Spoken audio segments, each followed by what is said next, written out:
Naalala ko nung panahong nag-aaral ako sa elementarya, madalas ay nababanggit ang Bulkang Taal na nasa gitna ng lawa at ang madalas nating nakikitang larawan ay ang larawang ito na sa buong pag-aakala ng marami ay ito ang pangunahing bunganga ng bulkan dahil na rin sa hugis at anyo nito. Subalit noong taong 2020 ay nagulat ang marami nang sumabog ang bulkan sa mas malaking bahagi nito na nagdulot ng malawakang pinsala sa mga bayan ng Batangas at kalapit bayan kasama na ang Tagaytay na pasyalan ng marami.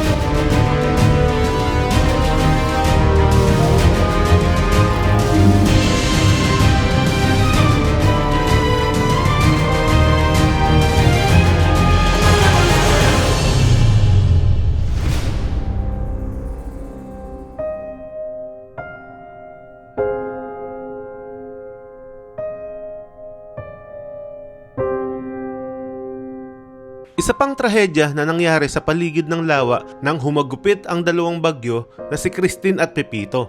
Halos matabunan ng bayan ng Talisay, Laurel at Agoncillo ng mga lupa at buhangin dahil sa mga landslide. Ang masakit pang balita dito ay maraming nagbuwis ng buhay, naputol ang tulay at mga daanan.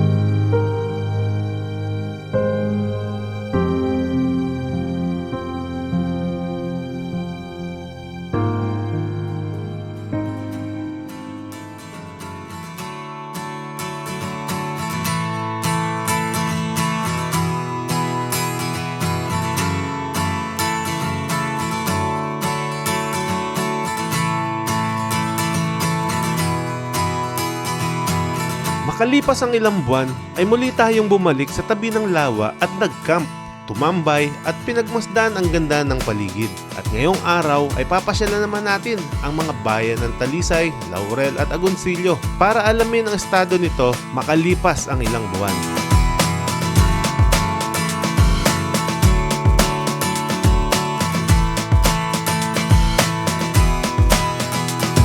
So okay guys, kagabi dito tayo nag-camp sa tabi ng lawa ng Taal Lake. So ngayon namang araw, nakapag-breakfast na tayo, nakapagkape na tayo at naipakita na namin sa inyo yung ating bagong sensor na nakakasama tuwing magka-camping tayo. Ngayong araw naman, bago tayo umuwi, bago tayo dumiretso ng Bulacan, ikutin muna natin itong park ng Taal Lake. Punta tayo ng Talisay, Laurel, Agoncillo. Tapos doon na tayo mag-exit. Tingnan natin yung mga way na yon na pinasyalan na natin dati nung bagyong Christine. Tingnan natin yung status ng tulay ng Laurel ngayon. Kasi nung nakaraan, nasira na din yung parang alternatibong daan nila. Dahil naman sa bagyong nakaraan, 3 bagyo yung dumaan sa atin ngayon. So tara, mula dito sa Taal Lake, iikot naman tayo papunta ng Agoncillo. So tara, samahan nyo kami.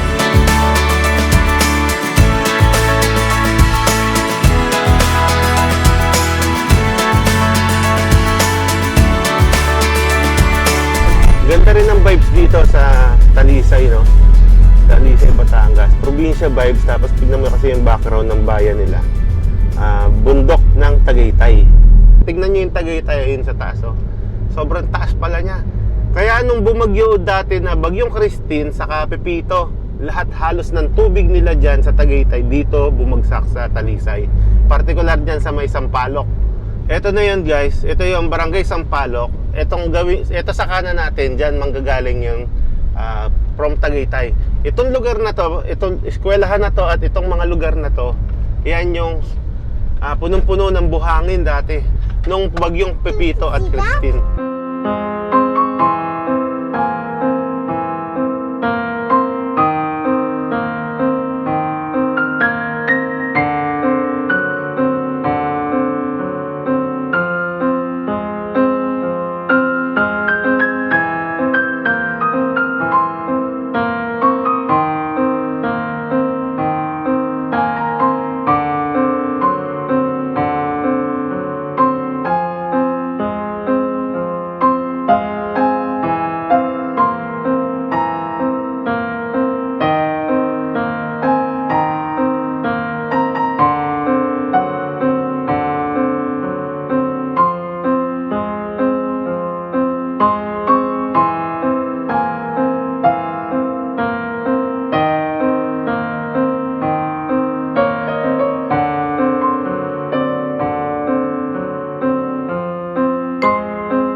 bang dinulot dito na lupa at mga buhangin, kahoy, punong kahoy, pati mga basura, ang dami dyan. Ngayon, eto na, malinis na. Pag tinignan natin yung mga kabahayan, halos parang nakabalik na sila sa normal na buhay. So ito yun, dati sobrang dami talaga dito na mga sirang sasakyan, sirang bahay, saka mga lupa sa kalsada. Ngayon, eto na siya. Unti-unti nang nakabawi. Hanggang dito yan, dire-diretso, buong Sampaloc yan, buong barangay ng Sampaloc.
Welcome to Laurel. Welcome to Laurel. So ayan, nandito na tayo sa bayan ng Laurel. Isa rin to sa matinding tinamaan ng bagyo dati, bagyong Christine at Pepito. So guys, nandito na tayo sa pinaka-poblasyon o bayan ng Laurel. Nandito sa kanan yung munisipyo nila. Ito matindi rin to dati, di ba? Nung binaha nung nakaraan to. Ang daming mga debris, ang daming mga punong kahoy saka mga lupa. Ngayon, eto na, malinis na. Sa kadiretsuhan nito, papunta yung tulay na naputol. Tingnan natin yung tulay na yan. Eto na. Ito yung tulay na naputol, oh. Yan na ba yun? Ito yung Rusi. So, saan yung daan? Naidugtong na ba? Ang daming excavator na ko. Dito muna tayo. O doon tayo sa kabila. Ayun, doon yata yung way eh. Sige. Ay, temporary road close.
Check muna natin guys bago tayo dumiretso. Tignan natin kung ano na nangyari dito. Kasi nakalagay dito, temporary close. Ayun, ito nga yun. Makakadaan kaya tayo? Kasalukuyan palang ginagawa ngayon. Naku, sarado. Hindi tayo makakatuloy. Kasi hindi makakadaan yung van? Ay, kaliwa ho doon. Parang ganito din yung dadaanan? Sige, salamat ha. Yung ginawa nilang temporary na daan, eto nasira ulit nung bagyo na Krising, Dante at Emong. Yung mga huling bagyo dumaan. Eto pa yung nakaraang bagyo ng Christine sa Pipito yung nasira yung tulay na to. Eto, nabakbak na naman, oh. Kagagawa lang nito eh. Tingnan natin dito sa baba. Napuno na naman siya ng lupa siguro sa ilalim. Eto, pinaka-spillway niya. Temporary road close again. Ayan o, natambakan na naman siya ng mga buhangin at bato na harangan. Ayan pa yung nakaraan na nasira, hindi pa rin siya naayos hanggang sa ngayon. Saan kakabit ko natin, ha? Saan kakabit? Dito, boss, dito. Ayun o. Para maganda, AJ, sabi. Hindi tayo makadaan sa tulay. Pati yung temporary na tulay na ginawa nila, nasira din itong huling bagyo. Ngayon pinadadaan nila tayo dito para makapunta tayo ng Agoncillo. Dito sa may kanto dito bago dumating ng gas station. Ito malinis na ngayon, no? Dati yan, grabe ang putik dyan, saka mga malalaking puno. Ito, hanap tayo ng daan. Ito daw, kapag dinire-diretso mo, may nakita tayong paakyat dun sa drone, paakyat na kalsada, diretso na daw yun papunta ng Fantasy World. Ayun, yung kalsada na yun sa taas. Pero tayo, meron daw pwedeng kaliwaan dito na papunta ng Agoncillo. Oo, ito yun. Papunta ng Agoncillo. Yun. Dito tayo.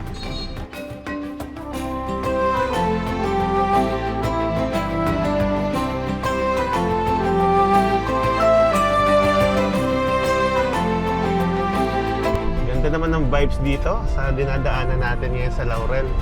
Parang looban to.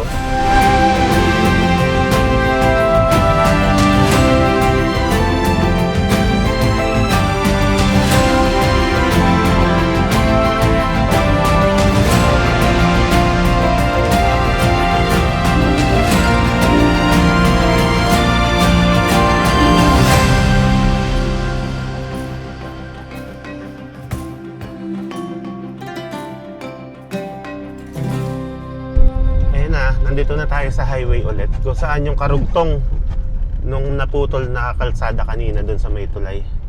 Pag kumaliwa tayo dito, pabalik tayo ng tulay na naputol. Ngayon dito naman tayo sa kanan, papunta ng Agoncillo. Ayun yung tulay. Check natin, pakita ko sa inyo dito sa part na to. So ayun, nandun tayo kanina sa kabilang side. Ngayon nandito na tayo.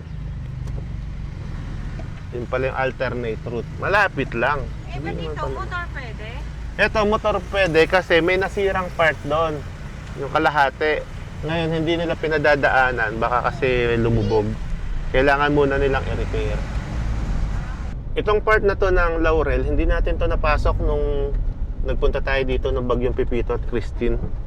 Kasi putol nga yung kalsada dyan. Tapos doon din sa may Agoncillo, putol din yung kalsada. So ito yung na-isolate na area. Oo. Yung 3 barangay daw. Na-isolate din siya, gawa nung naputol yun. Dalawang magkabila, naputol yung tulay, naputol yung kalsada. Okay. Barangay Buso-Buso pala to. Barangay? Buso-Buso. Buso-Buso? Mas malapit na pala dito, Ling. Oo, mas malapit na. Dito pala pinakamagandang part, natanaw yung Taal Volcano. Ang ganda dito ng spot, kitang-kita mo siya. Tapos yan, oh. Ito na yung Taal mismo, Taal Volcano. Nandito tayo ngayon sa Barangay Buso-Buso. Yan, nandito na tayo sa part ng Taal Lake. Nasa gilid niya na tayo, oh. Ang lapit na natin, oh. Taal Volcano, best view. Sabi niya dito, oh. Pwede kaya ako mag-park dyan sa Taal Volcano, best view.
Minto tayo dito para magpalipad ng drone. Tinry natin na makaabot yung drone natin hanggang doon sa Taal Volcano.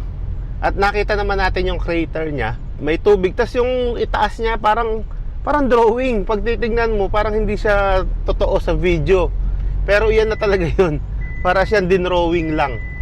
Tapos dito madadaanan natin yung naputol din na kalsada nung nagpunta tayo dito sa Agoncillo, sa kabilang part.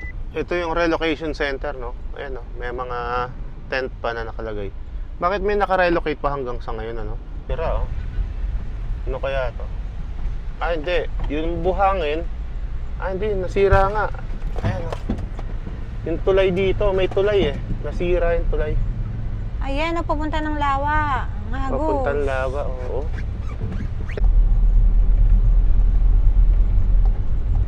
Merong mga bahay na hindi na rin napakinabangan kahit tapos na yung bagyo. Itong lugar na to sa Agoncillo, hindi pa rin talaga na-clear ng todo ang kalsada sa yung mga gilid. Ang dami pa rin mga lupa at buhangin. Ayan, sobrang alikabok. Wah! So ito na yung Baywatch na tinatawag nila, na hindi natin narating nung nakaraang nagpunta tayo dito sa Agoncillo. Kasi putol nga yung kalsada dyan. Ito yung nasirang part ng kalsada. Ito yung tinambakan nila. Dalawa. 2, 1, 2. Ayan o. Ayan, ito. Uy, saan nga pupunta? Okay. Bangka. Dito yung binlog natin dati ng nakaraan. Pakita ko sa inyo. Ito. Lagay ko na rin yung link para mapanood nyo yung dati nating video dito nung kasagsagan ng Bagyong Christine at Pipito. Hanggang ngayon hindi pa pala tapos. At least lang nadadaanan na tinambakan nila. Ayan, dating kalsada yan. Na-wash out ng baha. Dito rin may nagbuwis ng buhay na isang lolo sa part na to. Natangay talaga siya. Iniligtas na yung kanyang kalabaw saka yung apo. Yung mga nasirang bahay, ayun o, yung pinuntahan namin nung nakaraan, ganun pa rin.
Ito yung isang na-drone natin na sirang bahay. Ito, hindi na rin nila nagawa. Oh. Sira pa rin hanggang sa ngayon. Tapos pansinin nyo yung mga bahay, nakalubog sila sa lupa ngayon.